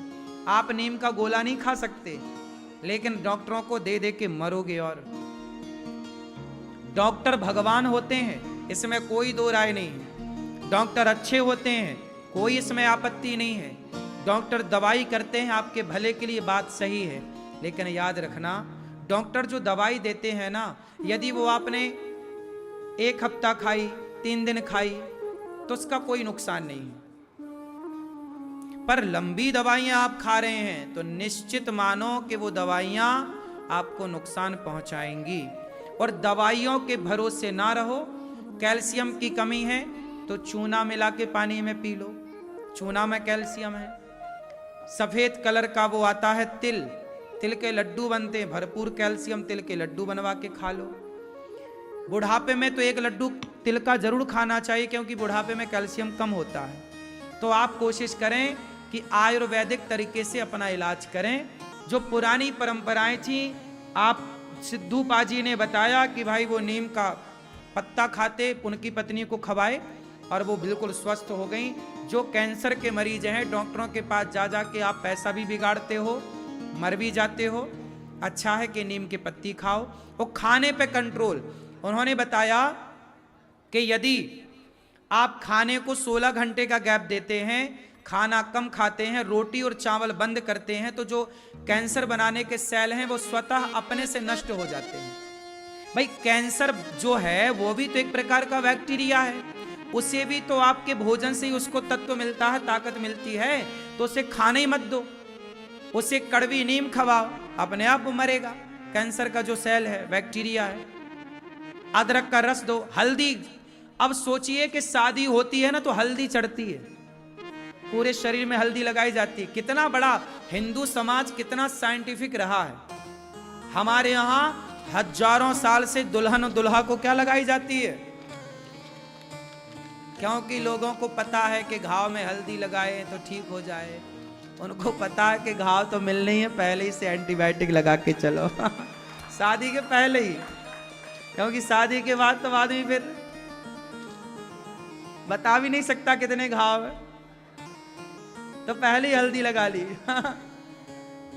ये कारण नहीं है हल्दी का, ये कारण है कि एक पुरुष के अंदर कोई भी बैड बैक्टीरिया हो, गलत, तो हल्दी लगा देने से बॉडी में ना वो सारे बैक्टीरिया समाप्त हो जाते हैं। एक लड़का एक लड़की का, एक पति पत्नी का एक मिलन है, तो वो मिलन जब हो तो उस मिलन में कोई बॉडी में कोई ऐसा बैक्टीरिया ना हो जो आपका, हमें और हमारा आपको प्रभावित करे। इसके लिए सारे बैक्टीरिया नष्ट हो जाएं, फिर एक पति पत्नी का संबंध हो। कितना वैज्ञानिक कारण था सोचिए। अब वो हल्दी वल्दी कोई लगाती नहीं है। अब हमारी माताएं बहनें वो फेयर एंड लवली लगाती हैं, गोरी तो भाई ना, है ना। पहले के लोग बेसन हल्दी से मुंह धुलते थे, हल्दी बेसन से मुंह धुलो जरा मलाई डाल के, तो मस्त रहे तुम्हारा चेहरा में ग्लो रहे। क्यों? हम तो आज भी 1 चम्मच हल्दी रोज खाते हैं। रोज मतलब कभी कभी भूल जाते हैं, बाकी अक्सर अधिकांश हम 1 चम्मच हल्दी खा के ही सोते हैं रात को। कच्ची हल्दी खाए, 1 घूंट पानी पिए, पूरे मुंह में हल्दी रहेगी। मुंह में हल्दी के रहने से क्या होगा?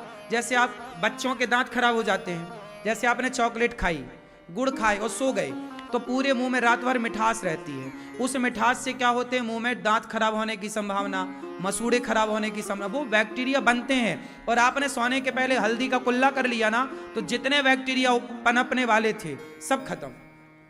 पूरी रात आपके मुंह में कड़वाहट रहेगी हल्दी की, तो उससे कोई बैक्टीरिया डेवलप नहीं होगा आपके मुंह के भीतर। वरना मुंह के रोग कितने सारे होते हैं, कहीं दांत में दर्द है, कहीं यहां दर्द है, कहीं दर्द बना ही रहता है। 1 चम्मच हल्दी खाने में बुराई क्या है? हल्दी की गांठ वाली पिसी हल्दी बाजार की ना खरीदना, मिलावट आ रही है मैंने सुना है। हल्दी की गांठ लाना, खुद मैया कूटेगी और तुमको पीस के देगी, 1 चम्मच खा के सो। हाँ, तो हमने आपको ये सारी जानकारियां इसलिए दी कि हम देखो सनातनी पहले के लोग कितने अच्छे थे, खान पान कितना अच्छा था। पहले चक्की की हम रोटी खाते थे। चक्की की रोटी मतलब चक्की में गेहूं पीसा जाता था। अच्छा एक बात बताओ मेरी माँ, आप लोग परेशान तो नहीं हो रहे? महाराज जी क्या सुना रहे हो? सुनो फिर एक बात और कह दूं, साइंटिफिक है, फिर मैं आगे कथा में ही ले चलूं आपको। आप सिलबट्टे की चटनी पीसो और मिक्सी की चटनी पीसो, टमाटर की चटनी। टमाटर की चटनी खाते हो ना कभी कभी? टमाटर में जरा मिर्ची, जरा धनिया पत्ता डाल के मस्त बनती है, हमें तो अच्छी लगती है। आपको अच्छी लगती नहीं? टमाटर की चटनी अच्छी होती है। टमाटर की चटनी सिलबट्टे में पीसो और मिक्सी में पीसो, बताओ कौन सी चटनी अच्छी होती है? कौन सी? सिल वाली। क्यों? कारण बताओ, आप बताओ क्या कारण है कि सिलबट्टे की चटनी का स्वाद अलग होता है और मिक्सी में पीसी गई चटनी का स्वाद अलग होता है?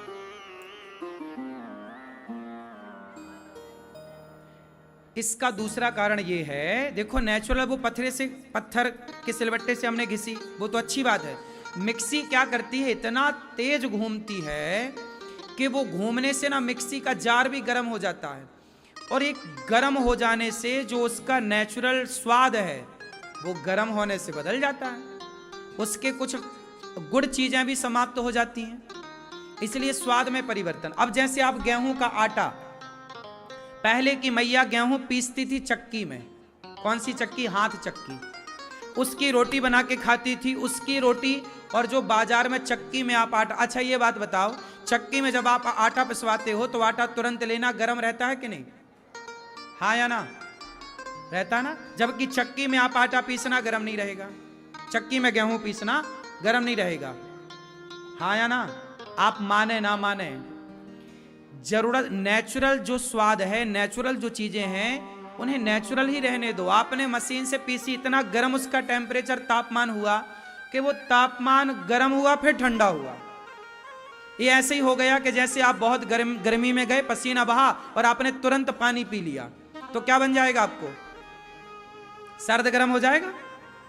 आप बहुत गर्मी में गए, दौड़ते दौड़ते गए और तुरंत आपने 2 गिलास पानी पी लिया ठंडा, गर्म थे शरीर पूरी बॉडी और आपने ठंडा पानी पिया, आप जरूर बीमार पड़ेंगे। हाँ या ना? क्योंकि बॉडी का टेम्परेचर था गर्म, आपने पानी दे दिया ठंडा, वो ठंडा गर्म हो गया, उसको सर्द गर्म बोलते हैं। उसी तरह आटा गर्म हो गया, गर्म हुआ तो जितने उसके गुड़ चीजें थी अच्छी आटे के अंदर पदार्थ, नष्ट होगा उस गर्माहट से, इतनी तेजी से पिसा। इसलिए नेचुरल चक्की होनी चाहिए घर में। चक्की पे नेचुरल मैया आपके लिए आटा गेहूं पीसे। अब कौन पीसे महाराज? ना पीसो, इसी चक्कर में फिर मरो हॉस्पिटलों में जा जाके। पहले के लोग खाने पीने, हम कहते हैं भोजन ना करो, अपने भोजन को औषधि बनाओ। हम भोजन ना करें, औषधि खाएं, भोजन औषधि बने हमारा। भोजन क्या बने? जबकि आज से 100 साल पहले हम सबका भोजन भोजन नहीं था। भोजन क्या थी? औषधि थी। क्या थी? आपने ध्यान दिया होगा, जब महिलाओं को बच्चा पैदा होता था नेचुरल, तो हमारे गांव में घर में गुड़ के लड्डू बनाए जाते थे। क्यों? उस लड्डू में क्या डाला जाता था? सौंठ डाली जाती थी, हल्दी डाली जाती थी, देसी घी डाली जाती थी, है ना, एक काले कलर की रार डाली जाती थी, गोंद डाली जाती थी, ये सब डाली जाती थी ना। क्यों? ताकि वो महिला के पेट में जो बच्चा पैदा हुआ 9 महीने था, पेट में सूजन है, आंतों में सूजन है, विकार ना जाने क्या क्या है, वो लड्डू खा के सारा विकार नारियों का निकल जाए और नारियां स्वस्थ हों। पहले की आप में से कितने लोगों ने बच्चा पैदा करने के बाद लड्डू खाए गुड़ वाले? और जो ऑपरेशन से होता है ना, उसको लड्डू नहीं दिया जाता। इसका मतलब आपके जो गंदगी है पेट की, वो बाहर नहीं आई। उस गंदगी से क्या हुआ? 2 बच्चा पैदा करने के बाद ही तुम्हारे कमर में दर्द चालू हो गया, और अब तुम 2 बच्चे के बाद बिल्कुल बूढ़ी सी हो गई, क्योंकि जो ईश्वर का नेचुरल प्रोसेस है वो हुआ ही नहीं ना। बात समझो।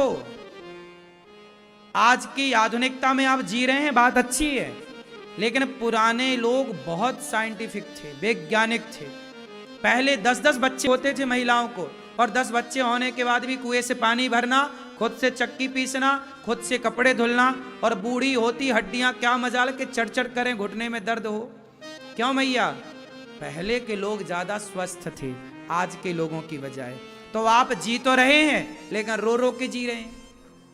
इसलिए बिंदास जीवन जीना है तो आज की आधुनिकता में नहीं, वही पुरानी गेहूं की चक्की होनी चाहिए, वही नेचुरल तरीके से गेहूं पिसे, उसी की रोटी बनाकर खाओ। गेहूं पुराने लोग 1 साल पुराना यूज करते थे।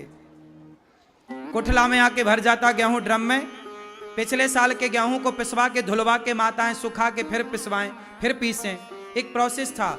आजकल नया ताजा गेहूं आता, उसी की रोटी खाते। कहते ना चावल जितना पुराना होगा, पता है आपको, पुराना चावल महंगा बिकता है। क्यों जी? बात सही है कि गलत है? पुराना गेहूं और पुराना चावल दोनों का स्वाद, इन चीजों को कम से कम 1 साल रखना चाहिए स्टोर। 1 साल में इनमें ठंडक आती है, चीजें ठीक होती हैं। उसका वैज्ञानिक कारण है सबके, लेकिन आजकल कोई नहीं समझता। हम तो आपसे इसलिए कह रहे हैं कि भैया कथा सुनने आए हो तो सबसे बड़ी कथा है स्वास्थ्य। आप स्वस्थ रहेंगे तो सब कुछ रहेगा, स्वस्थ नहीं रहेंगे कुछ नहीं रहेगा। तो स्वस्थ कैसे रहेंगे? जब पिज्जा बर्गर खाओगे तब। क्या खाओगे? सात्विक, कम पका हुआ। पहले दाल पकती थी हड़िया में, मतलब माटी के बर्तन में, आज दाल पक रही है कुकर में। वो नाश करेगी कुकर वाली दाल। आजकल वो काले कलर का एक बर्तन और आया है, माता उसमें सब बनाती हैं। मैया तुम्हारी अक्कल नहीं है बिल्कुल, इस तरह से कुछ भी करती हो। काहे तुम भूल गई अपनी परंपराएं? तुम्हारे बच्चे मरेंगे सब खा खा के उल्टा सीधा। समय के पहले बच्चे बूढ़े हो रहे हैं, समय के पहले बच्चे की आंखें कमजोर पड़ रही हैं, समय के पहले बाल झड़ रहे हैं, समय के पहले शरीर में रोग पैदा हो रहे। तुम समझती क्यों नहीं हो?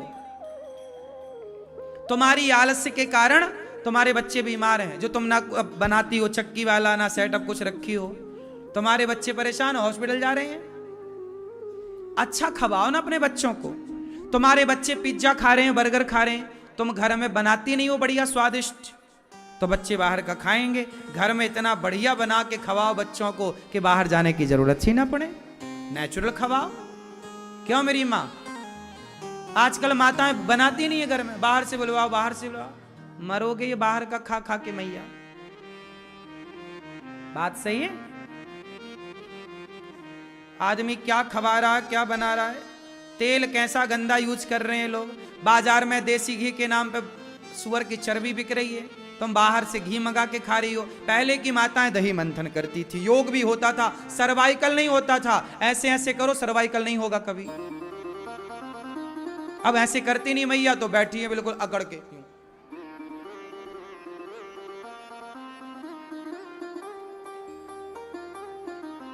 दही मंथन करना भी एक योग है, नहीं है?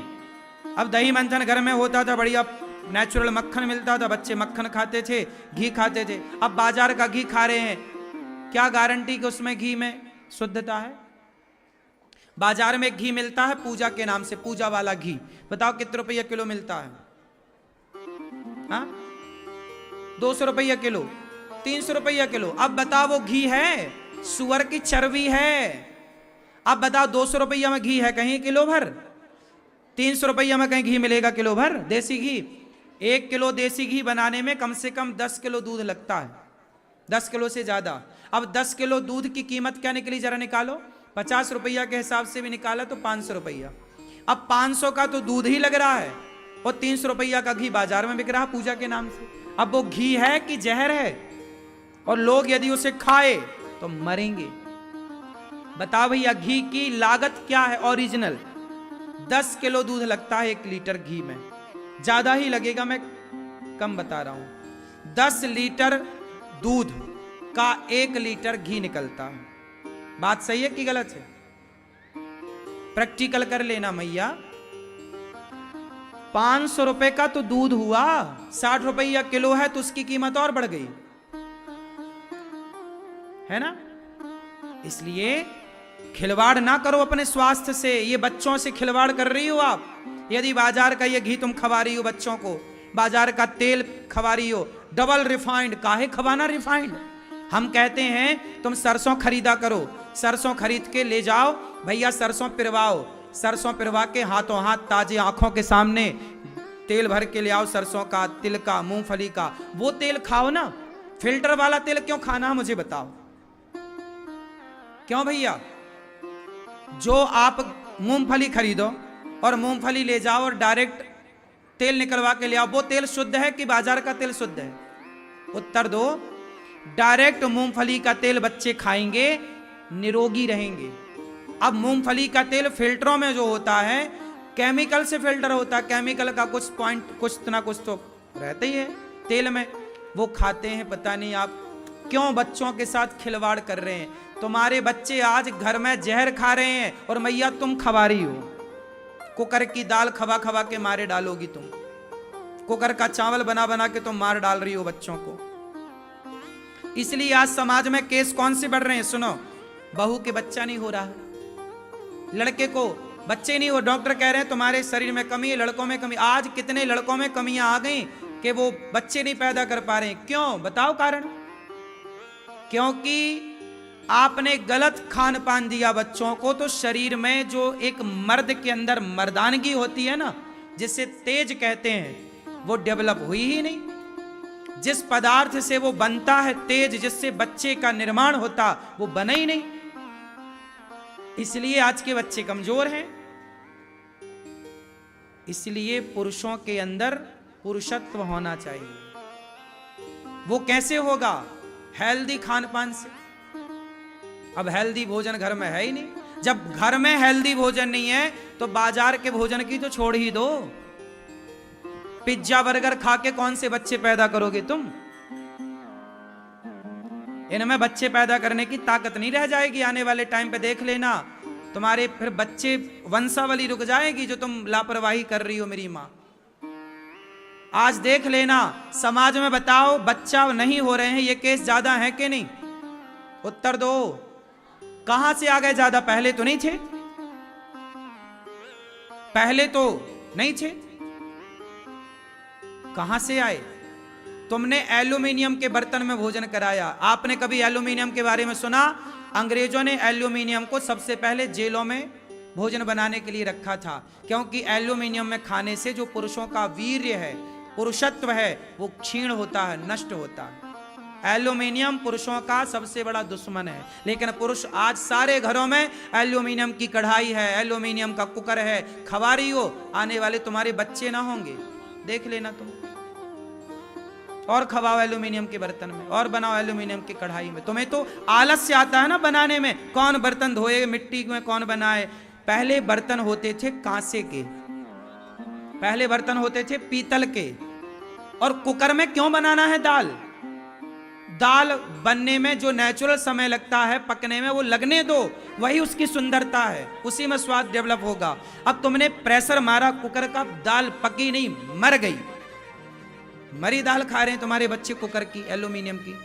सर्वे पढ़ लेना गूगल में, एल्यूमिनियम कब आया, क्यों आया, अंग्रेजों ने क्यों लाया?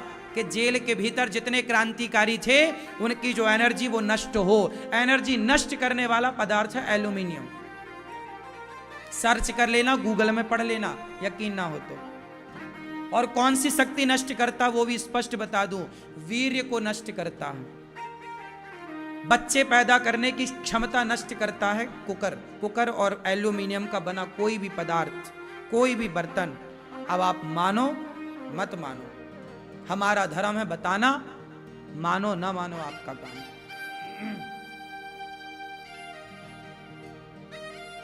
थोड़ी मेहनत ही तो लगेगी तुम्हारी बनाने में। तुम सेटी के चक्कर में, सेटी आएगी चावल पक, अरे चावल 10 मिनट में पक जाता है मेरी मां। जो गैस का तुमने पैसा कुकर में बचा लिया वो डॉक्टर में लगा दोगी, फिर कान कनपटी सब एक ही होगा। होशियार ना बनो ज्यादा। ये लड़कियों के अंदर ना जो गर्भाशय जितना मजबूत होना चाहिए, लड़कियों का गर्भाशय मजबूत नहीं हो रहा है, बच्चा गिर गिर जा रहा है। कितने महिलाओं की समस्याएं हैं कि रुक ही नहीं रहा बच्चा, रुक ही नहीं रहा। क्यों नहीं रुक रहा? पुरुषों का तेज नहीं बन रहा है, स्त्रियों का गर्भाशय डेवलप नहीं हो रहा है, खान पान गलत है इसलिए। कितने लोग मेरी बात से सहमत हैं कि खान पान के चक्कर में सब हो रहा है? क्यों भैया, आप सहमत नहीं है मेरी बात से?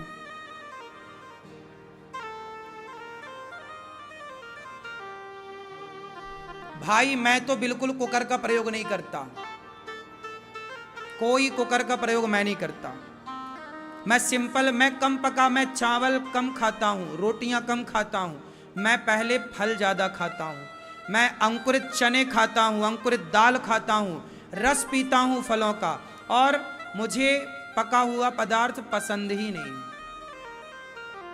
कच्चा अंकुरित अनाज, थोड़ा बादाम खाओ, थोड़ा अखरोट खाओ, थोड़ा किशमिश खाओ, अंकुरित फुला के खाओ, जो अंकुरित हो सकता है स्प्राउट्स इत्यादि अंकुरित करके खाओ। पपीता खाओ, केला खाओ, संतरा खाओ, सेब खाओ, खाओ।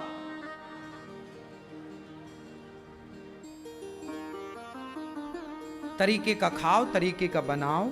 मैयाएं आलसी हो गई, नहीं बनाएंगे सस्ते में, तुम्हारे बच्चे तुम्हारा परिणाम भोगेंगे फिर।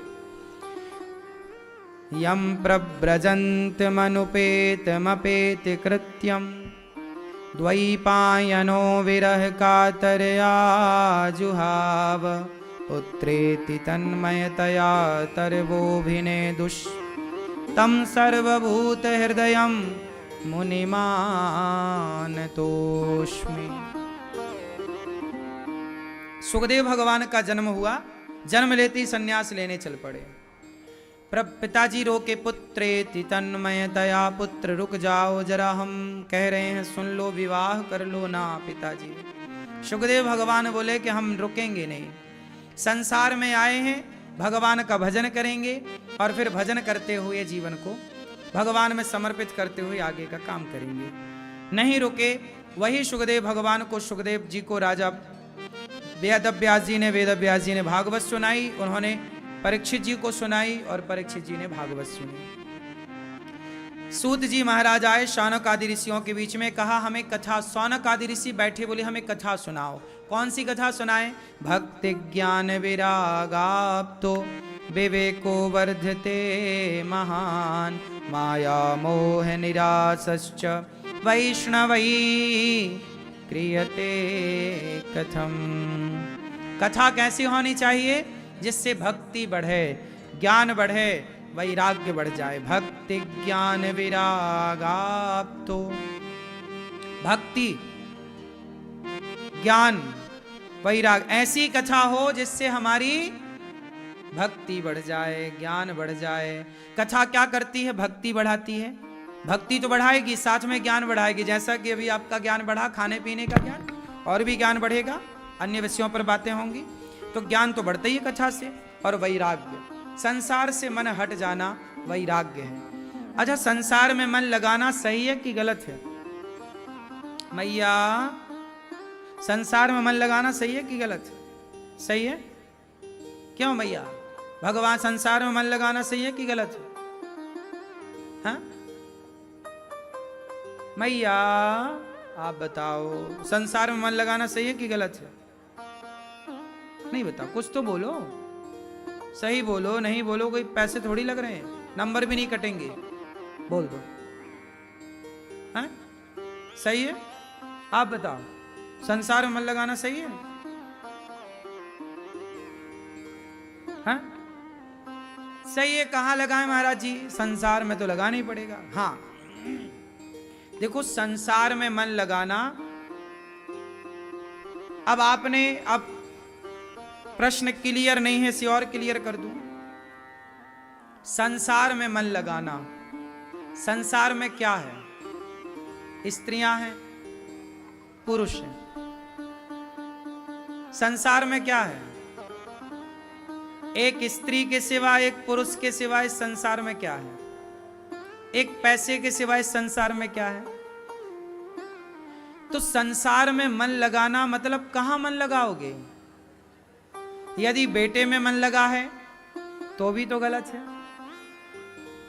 यदि पत्नी में मन लगा है तो भी गलत है, पति में मन लगा है।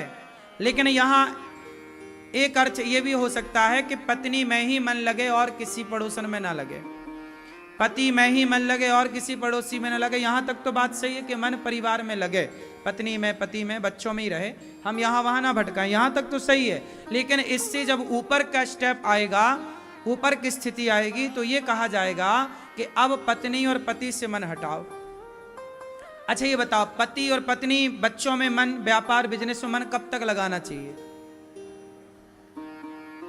बेटे का ब्याह जब तक नहीं हुआ, बेटी का विवाह जब तक नहीं हुआ, तो मन लगाओ बेटी में, बेटे में, पति में, पत्नी में, काम धाम पूरा करो जिम्मेदारियों से पूरी। बेटी का ब्याह कर दिया, बेटे का ब्याह कर दिया, अब तुम मन को, बेटा सेट हो गया अपना अपना, बेटी अपना खुश है, अब सबसे मन हटाओ और मन को अब एक ईश्वर की ओर लगाओ। अब मन को भगवान में लगाने का, देखो हर चीज का एक टाइम है। विवाह करने का टाइम है, बच्चे पैदा करने का टाइम है, और धीरे से फिर संसार से मन को हटाने का भी एक टाइम है। अब जिस समय आपको, अब सोचो कि कोई 70 साल में ब्याह करे और 70 साल में ब्याह करके बच्चे पैदा करे, तो लोग तो हंसेंगे ना, क्योंकि ये उम्र अब बच्चे पैदा करने की नहीं है, ये उम्र अब विवाह करने की भी नहीं है। विवाह करने का भी एक टाइम टेबल है। क्यों जी? हर चीज एक टाइम पे अच्छी लगती है। सही है कि गलत है ना? तो हर चीज एक टाइम पर अच्छी लगती है। उसी तरह मन संसार में लगाने का भी एक टाइम है। जैसे जवानी है, जवानी में मन ठीक है, संसार में लगा है, थोड़ा सा भगवान में भी ठीक है, ये उम्र है। पर देखो 40 के बाद, 50 साल के बाद, बेटी और बेटों के विवाह हो जाने के बाद पूरा मन आपका भगवान में लगना चाहिए। अब सबसे मन हटे, इसी में आपकी भलाई, इसमें मेरा भला नहीं होगा, आपका भला होगा। क्योंकि जगत में मन लगेगा तो किचकिच बनी रहेगी। बेटी ने ये कह दिया, बेटे ने ये कह दिया, बहू ने ये कह दिया। आजकल सारी बूढ़ा स्त्री और बूढ़े पुरुषों की समस्याएं क्या? महाराज जी बहू ने ये कह दिया, बेटे ने ऐसा कर दिया, बेटे ने ऐसा कह दिया। ये बताओ कि गलती तुम्हारी है कि अब तुम्हारे बच्चे बड़े हो गए, तुम भी सयाने हो गए, अब तो मन हटाओ ना। मेरी माँ सबसे, बहू क्या कह रही है इस पर ध्यान क्यों लगाती हो? बेटा क्या कह रहा है इस पर ध्यान क्यों लगाती हो? भगवान में मन लगाओ और मन को स्थिर करो। कछुआ को तो देखा होगा आपने। कछुआ जब उसके सामने कोई खतरा आता है तो वो सब चीजें क्या कर लेता है? क्या कर लेता है? अंदर सिकोड़ लेता, अंदर की ओर, सिर भी भीतर कर लेता है, हाथ पांव अंदर कर लेता है। कछुआ से सीखो। इसलिए हमारे भगवान को कछुए का अवतार लेना पड़ा, कच्छप अवतार, ताकि आप लोग कछुए से कुछ सीख जाएं। क्या सीखना है? कि अपना मुंह बाहर करो। कब? समय है। आप, बेटी आपकी छोटी है, बेटा आपका छोटा है, तो उसके लिए तो कमाना ही पड़ता है। कमाओ, सिर बाहर रखो, हाथ पांव बाहर रखो, कमाओ, खूब पैसा कमाओ। लेकिन अब बेटे संपन्न हो गए, बड़े हो गए, समझदार, अब धीरे धीरे अंदर करो। अब बाहर ना देखो, अब भीतर देखो। अब बाहर के काम बहुत हो गए, अब अपने मन को संवारने का काम करो, भगवान के चरणों की सेवा में लगो। समय हो गया ना, गई बहुत थोड़ी रही। आदमी फिर मेरा मेरा करते करते मर जाता। ये मरना मस्त मरना नहीं है। बिंदास जब मरो तो अच्छे से मरो। कैसे मरो? भगवान में चित्त लगा के मरो, भगवान में मन लगा हो, सामने भगवान का चित्र हो, भगवान का नाम बोल रहे हैं श्रीमन नारायण, ध्यान कृष्ण का हो, ध्यान भगवान श्रीमन नारायण के चरणों में हो, नाम वाणी से हो, चिंतन भगवान का हो, और फिर देखो फिर प्राण जाए, कितना बिंदास, कितना मजा आएगा मरने में। अब आप लोग ना रोते रोते भैया बच्चे दिखाओ कहाँ पोता नहीं आया क्या टाइम, ये कोई मरना है? कुत्तों की तरह मर गए क्यों मेरी माँ? अरे मरो, अच्छे से मरो। इतना तो करना स्वामी जब प्राण तन से निकले, गोविंद नाम लेकर मेरे प्राण तन से निकले। इसलिए कहता हूं कि जिंदगी बिंदास जियो, भगवान का चिंतन कर करके जियो।